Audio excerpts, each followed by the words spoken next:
splendeur de ta divinité.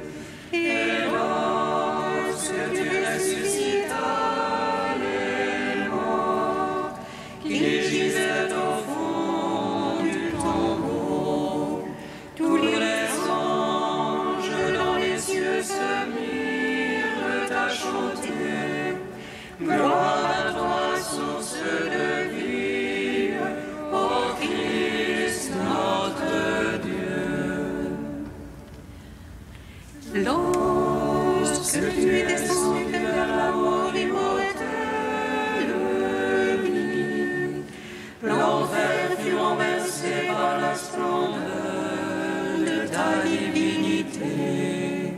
Et lorsque tu ressuscitas les morts qui gisaient au fond du tombeau, tous les anges dans les cieux se mirent à chanter.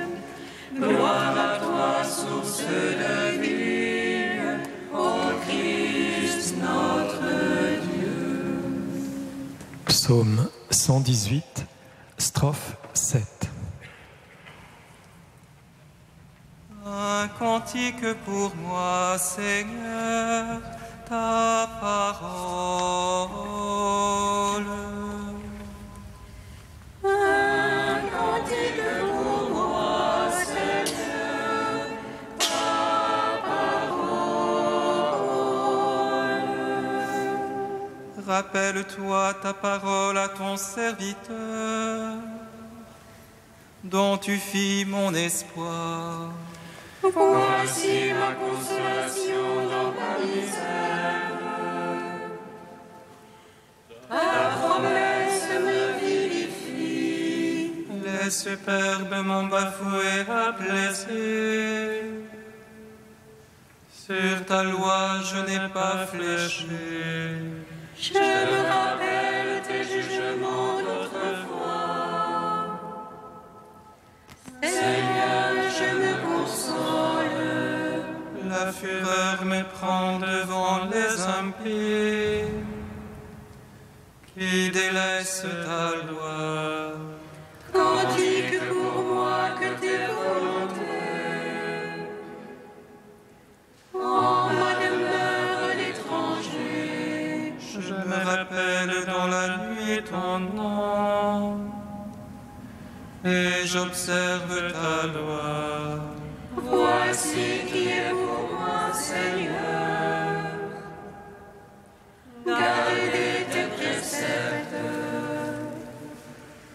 Gloire au Père, au Fils, au Saint-Esprit. Pour les siècles des siècles. Amen. Un cantique pour moi, Seigneur, ta parole. Psaume 12. Fais-nous revenir à toi, Seigneur, que ton peuple en toi retrouve sa joie. Manifeste-nous ton salut. Fais-nous revenir à toi, Seigneur, que ton peuple en toi retrouve sa joie. Manifeste-nous ton salut. Jusque à quand, Seigneur, m'oublieras-tu jusqu'à la fin? Jusque à quand, mon Dieu, me vas-tu cacher ta face? Jusque à quand mettrai-je en mon âme la révolte? Jusque à quand mon adversaire aura-t-il le dessus? En mon cœur le chagrin de jour et de nuit. Jusque à quand, mon Dieu, me vas-tu cacher ta face? Regarde pour moi, Seigneur mon Dieu. Illumine mes yeux. l'adversaire ne dise je l'emporte sur lui. Que l'oppresseur n'exulte à me voir chanceler. Pour moi, Seigneur, en ton amour, je me confie. Que mon cœur exulte admis en ton salut. Que je chante au Seigneur pour le bien qu'il m'a fait. Que je joue pour le nom du Seigneur le Très-Haut. Gloire au Père, au Fils, au Saint-Esprit. Pour les siècles, Amen. Fais-nous revenir à toi, Seigneur, que ton peuple en toi retrouve sa joie. Manifeste-nous ton salut. Psaume 13. L'insensé a dit en son cœur, non plus de Dieu. Corrompus, abominables leurs actions, non plus d'honnête homme. Des cieux, le Seigneur se penche vers les fils d'Adam. Pourquoi c'est dans les pleins de censure un qui cherche Dieu? Tous ils sont dévoyés, ensemble pervertis. Non, il n'est plus d'honnête homme, non plus un seul.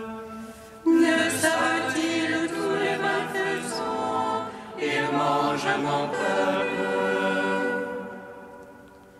Voilà le pain qu'ils mangent, ils n'invoquent pas Dieu. Alors ils seront frappés d'effroi, sans cause d'effroi.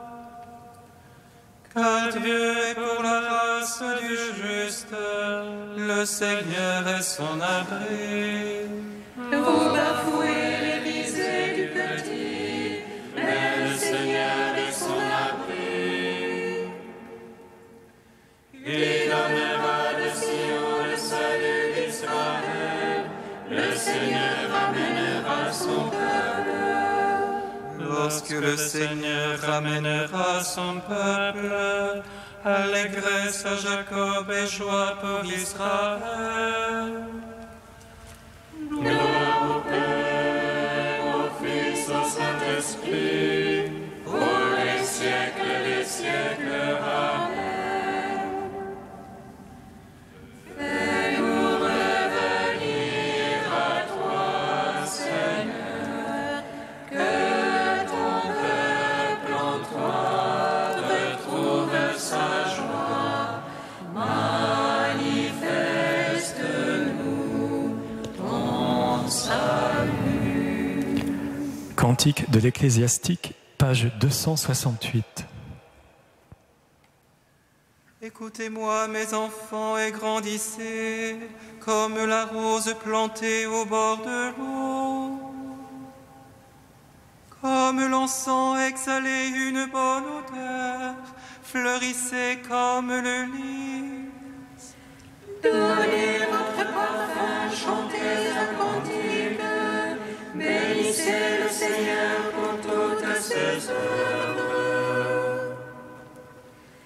Magnifiez son nom par vos chants, sur vos cithars publiez ses louanges. Elles sont magnifiques les œuvres du Seigneur, ses ordres sont exécutés ponctuellement.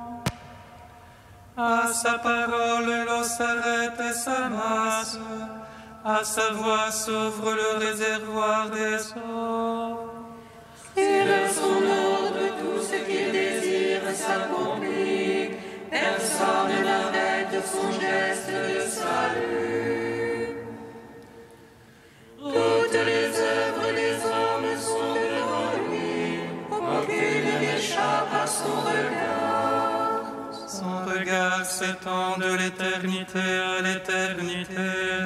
Rien n'est surprenant à ses yeux. Il ne faut pas dire pourquoi cela, car tout a été créé pour une fin.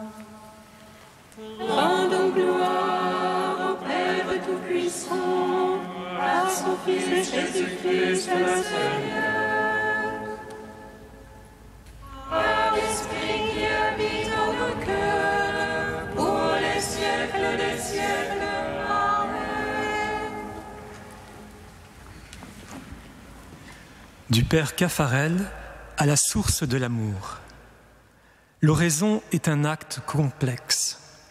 Tout l'homme entre en jeu. Le corps et l'âme, l'intelligence, le cœur, la liberté.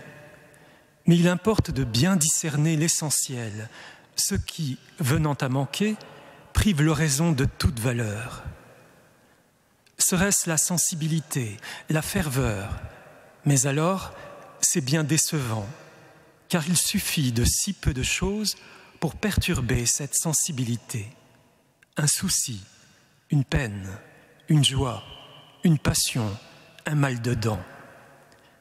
Vraiment, il n'est pas concevable que la valeur de notre oraison puisse être à la merci du moindre événement, intérieur ou extérieur.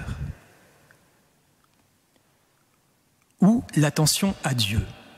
S'il en est ainsi, vous allez couler dans le désespoir, vous que les distractions assaillent. Car très souvent, il ne dépend pas de nous de les éliminer. Notre attention est, comme notre sensibilité, particulièrement instable. Aussi difficile de la maintenir tournée vers Dieu que de garder en marchant l'aiguille de la boussole fixée en direction du nord.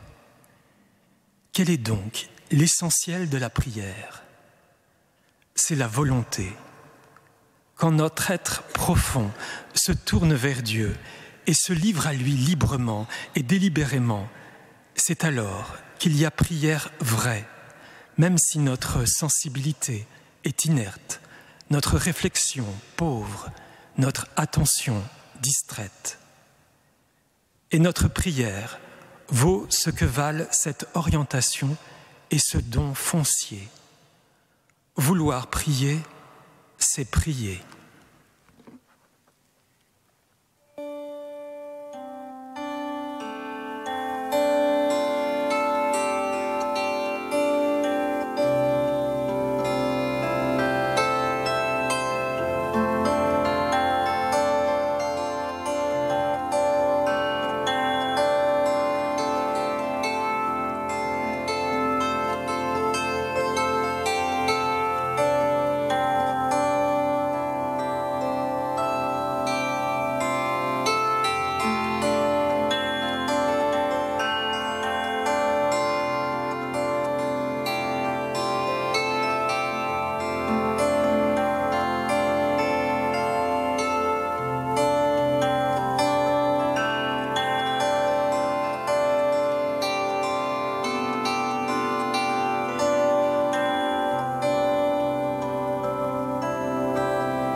celui qui plante et celui qui arrose, il n'y a pas de différence.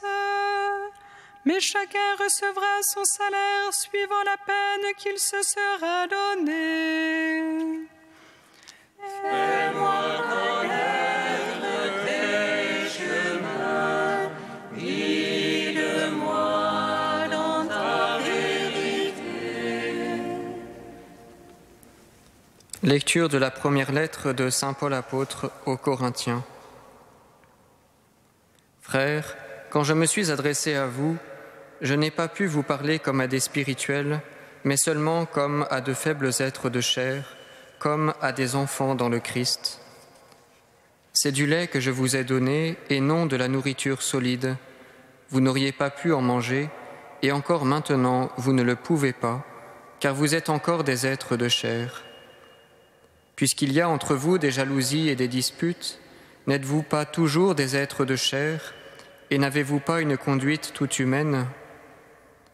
Quand l'un de vous dit « Moi, j'appartiens à Paul » et un autre « J'appartiens à Apollos », n'est-ce pas un langage tout humain ? En fait, qui est Apollos et qui est Paul ? Rien que des ministres de Dieu, par qui vous êtes devenus croyants, et qui ont agi selon les dons du Seigneur à chacun d'eux. Moi, j'ai planté, Apollos a arrosé, mais c'est Dieu qui donnait la croissance. Donc, celui qui plante ne compte pas, ni celui qui arrose. Seul compte celui qui donne la croissance, Dieu. Entre celui qui plante et celui qui arrose, il n'y a pas de différence, mais chacun recevra son salaire, suivant la peine qu'il se sera donnée. Nous sommes les collaborateurs de Dieu, et vous êtes le champ de Dieu. Gloire à toi, ô Dieu vivant, gloire à toi. Gloire à toi, ô Dieu vivant, gloire à toi.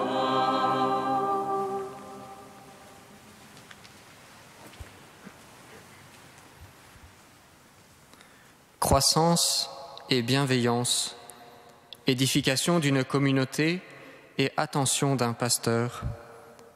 Deux mouvements complémentaires que nous connaissons tous par expérience personnelle et qui font le labeur de l'éducation au sein d'une famille ou d'une communauté et plus largement au sein de l'Église et de nos sociétés. Paul, dans son ministère apostolique à l'égard des Corinthiens, fait la rude expérience pastorale de l'accompagnement d'une communauté en croissance dans la foi. Les fidèles découvrent peu à peu leur vocation à la sainteté, et ce n'est que lentement et difficilement qu'ils s'ouvrent aux dons spirituels reçus de Dieu et transmis fidèlement par leurs pasteurs successifs. Ce long travail d'évangélisation, d'éducation, de formation des cœurs et de discernement des esprits conduit Paul à revenir sur le sens de toute croissance spirituelle et sur l'autorité du ministère d'accompagnement qui lui est associé comme un charisme reçu. L'apôtre adresse d'abord un appel à la croissance. Tout enfant est amené à grandir, tout chrétien est appelé à devenir adulte dans sa foi. Or, que sont les Corinthiens sinon des petits enfants, des êtres faibles et sans défense qui ne peuvent discerner par eux-mêmes ce qui est juste et bon. Aussi Paul est-il contraint de leur rappeler leur fragilité afin qu'ils ne s'enorgueillissent pas des dons spirituels qu'ils ont reçus par leur pasteur. « Je n'ai pu vous parler comme à des hommes spirituels, leur dira-t-il, mais comme à des êtres de chair, comme à de petits enfants dans le Christ. C'est du lait que je vous ai donné à boire, non une nourriture solide. Vous ne pouviez encore la supporter, mais vous ne le pouvez pas davantage maintenant. Ils ne le peuvent en effet, car leur cœur est encore attaché à toutes sortes de choses. Leur communauté est encore divisée par les rivalités pastorales, et la parole ne peut s'enraciner librement dans les cœurs. Or, ce qui assure l'autorité de la parole, autrement dit, ce qui permet à la parole de jaillir et de faire grandir les croyants, ce n'est pas l'intelligence des pasteurs, ni leur sagesse ou leur éloquence, mais c'est plutôt la simplicité du cœur qui écoute, qui se laisse conduire vers Dieu par la puissance de son esprit. Ainsi, la croissance vient de Dieu seul, et elle est en vue de Dieu seul. Paul a semé, Apollos a arrosé, mais en fin de compte, c'est Dieu qui donnait la croissance. C'est Dieu qui nous fait tendre vers les réalités ultimes. C'est le Seigneur qui nous rend adultes dans la foi. Mais le Seigneur n'agit pas seul. Il appelle des collaborateurs qui guideront et accompagneront les fidèles avec bienveillance. Avec l'enseignement et l'expérience de Paul, nous découvrons que tout ministère d'accompagnement et d'éducation est avant tout un exercice d'humilité et de conversion. Chemin d'humilité, car celui qui plante ne compte pas, ni celui qui arrose. Seul compte celui qui donne la croissance, Dieu. Entre celui qui plante et celui qui arrose, il n'y a pas de différence. Car, en réalité, qui est Apollos et qui est Paul? Rien que des ministres qui ont agi selon les dons du Seigneur. Chacun d'eux a reçu gratuitement et chacun est invité à donner gratuitement. Frères et sœurs, nous voici appelés tout à la fois à devenir le chant de Dieu et des collaborateurs de son œuvre.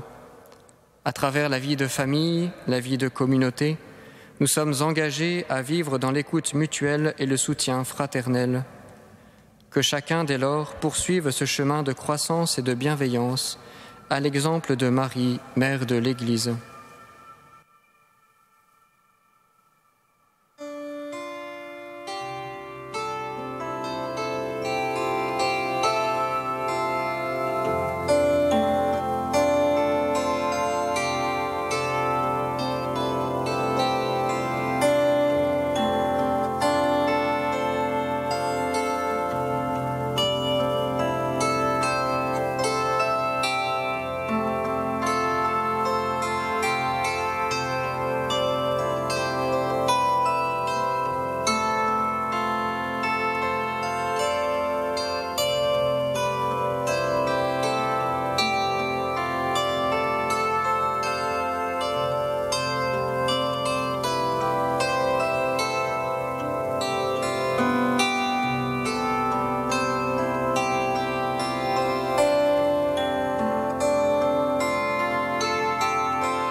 Garde en ton amour ce que tu m'as donné.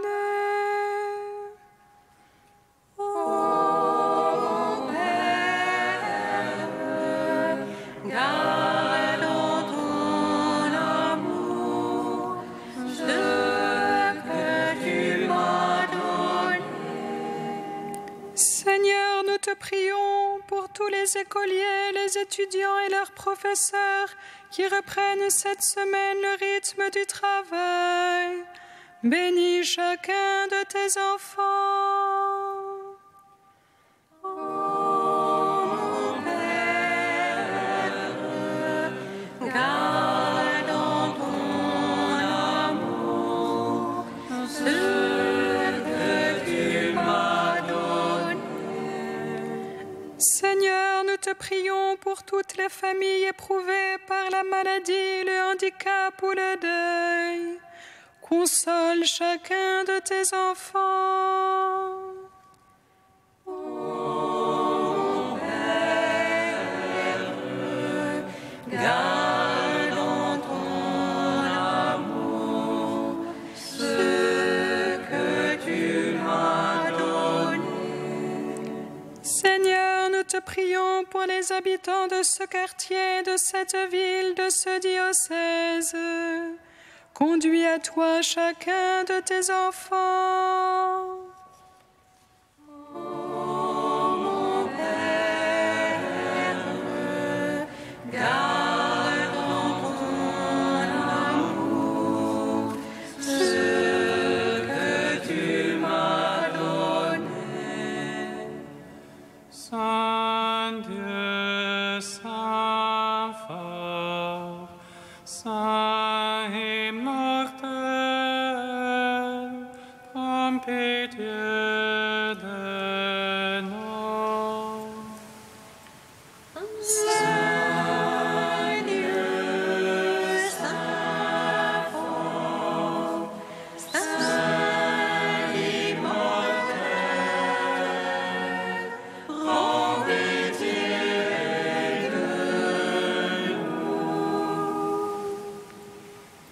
Saint Dieu, Saint fort, Saint immortel, prends pitié de nous. Gloire au Père et au Fils et au Saint-Esprit, maintenant et toujours et dans les siècles des siècles. Amen. Saint immortel, prends pitié de nous. Saint Dieu, Saint fort, Saint immortel, prends pitié de nous. Comme nous l'avons appris du Sauveur et selon son commandement, nous osons dire: Notre Père, qui es aux cieux, que ton nom soit sanctifié, que ton règne vienne, que ta volonté soit faite sur la terre comme au ciel. Donne-nous aujourd'hui notre pain de ce jour. Pardonne-nous nos offenses, comme nous pardonnons aussi à ceux qui nous ont offensés. Et ne nous soumets pas à la tentation, mais délivre-nous du mal. Car c'est à toi qu'appartiennent le règne, la puissance et la gloire pour les siècles des siècles. Amen.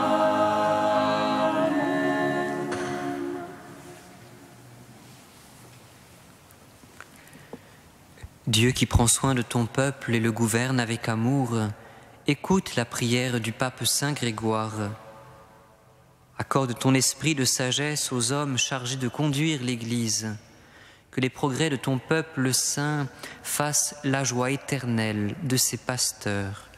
Par Jésus-Christ, ton Fils unique, notre Seigneur et notre Dieu, qui vit et règne avec toi et le Saint-Esprit, maintenant et pour les siècles des siècles. Amen. Bénissons le Seigneur. Nous rendons grâce à Dieu. Amen. L'ange annonça à Marie qu'elle serait la mère du Sauveur. Et elle conçut de l'Esprit Saint.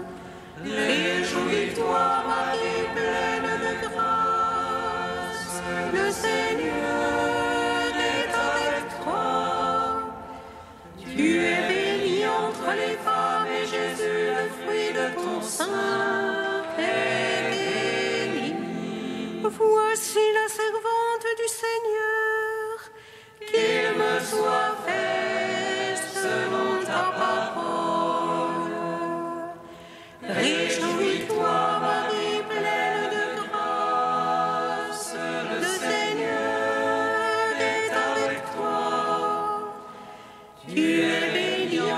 les femmes, et Jésus, le fruit de ton sein, est béni. Et le Verbe s'est fait chair, Et il a demeuré parmi nous. Réjouis-toi, Marie, pleine de grâce, le Seigneur est avec toi. Tu es bénie entre les femmes, et Jésus, le fruit de ton sein, est béni. prie pour nous, Sainte Mère de Dieu, Afin que nous soyons rendus dignes des promesses du Christ.